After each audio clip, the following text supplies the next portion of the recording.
Cette dernière capsule vise à vous expliquer de quelle façon est-ce qu'on peut convertir des unités de volume en unités de capacité. Alors, on va utiliser le tableau 4 qui est ici, en se rappelant de la base, c'est-à-dire qu'un un décimètre cube, c'est un litre, un centimètre cube, c'est un millilitre, et un mètre cube, c'est un kilolitre. Toujours dans le principe que de litre à millilitre, j'ai fois 1000, puis de décimètre cube à centimètre cube, j'ai fois 1000, parce que j'ai 1000 centimètres cubes par décimètre cube, comme j'ai 1000 millilitres par litre, et j'ai 1000 litres par kilolitre, kilo qui veut dire fois 1000, j'ai 1000 décimètres cubes dans un mètre cube.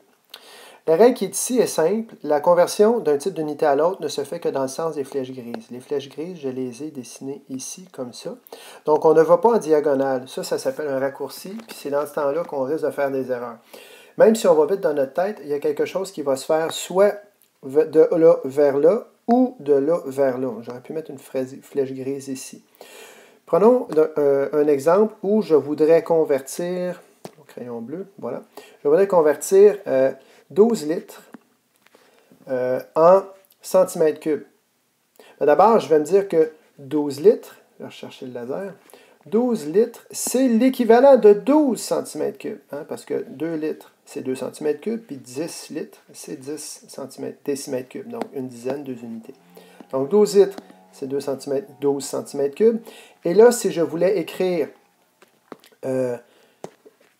12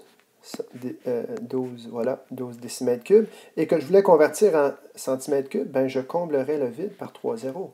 Comme j'ai 1000 centimètres cubes par décimètre cube, ben je fais fois 1000, donc 12 fois 1000, ça me fait 12 000.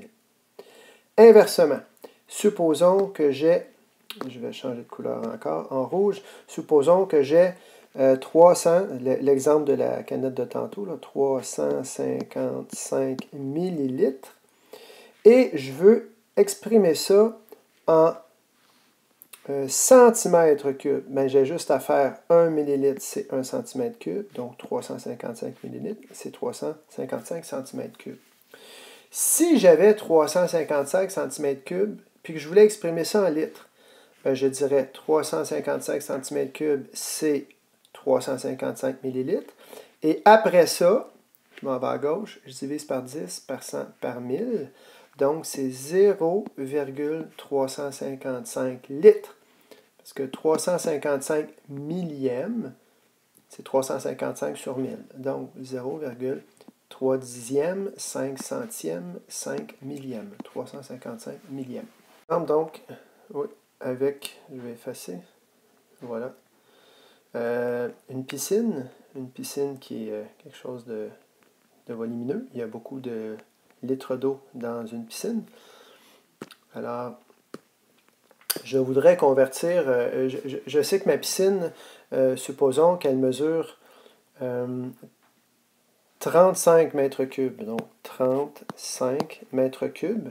J'ai 5 unités de mètres cubes et 3 dizaines. Puis je voudrais savoir ce que ça me donne en litres. Bien, pour commencer, je peux convertir en kilolitres en sachant que 35 mètres cubes, c'est 35 kilolitres parce que 1 mètre cube, c'est 1 kilolitre. Puis après ça, je comble avec des zéros, ce qui fait que 35 mètres cubes, c'est l'équivalent de 35 000 litres. Voilà. Le restant, vous allez mieux comprendre en faisant vos exercices. Bon travail!